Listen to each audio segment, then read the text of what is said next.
I was walking today down the hill. I noticed that the trees that were passing me on the side of the path moved by at the same speed that I was walking, whereas the trees in the midground seemed to move a little slower, and the trees even further, way across the valley, hardly seemed to be moving at all. I perceived that the things further away in space seemed to be more fixed relative to my movement through space. I was quite excited by this. Like, humans have tried to create a point of reference around this, so they've created time.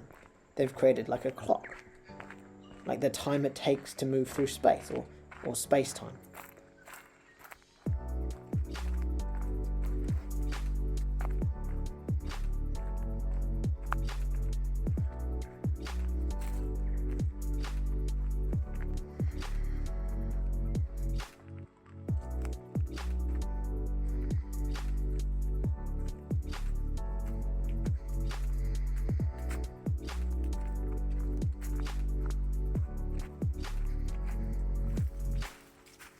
And when I arrived to my destination, there was a clock on the wall, and I noticed the second hand, like, it moves the fastest, and the minute hand moves a little slower, and the hour hand is slower still.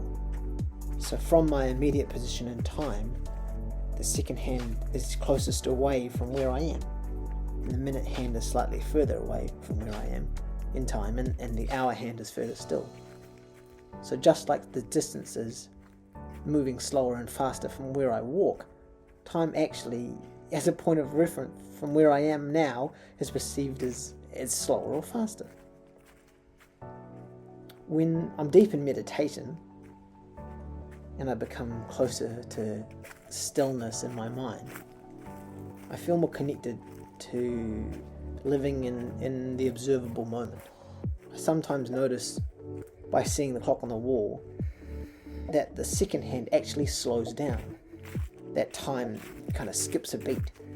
I didn't believe it at first, but when I caught it again, or a couple of times, I started to realize that for a moment I was perceiving a different version of time. People can also experience this, like when they drop something, or just before they have a big accident, like a big car accident, where time kind of stops per se.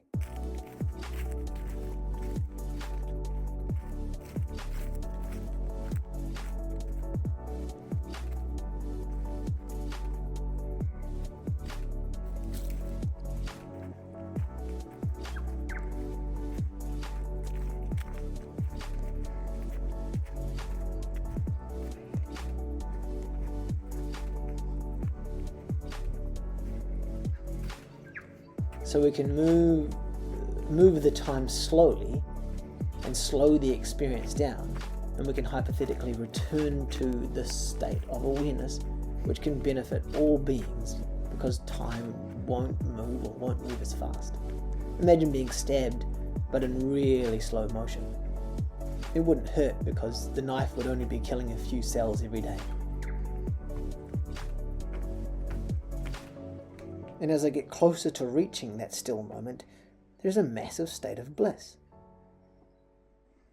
So when your own perception of time stops, you return back to the bliss before dissolving into nothing.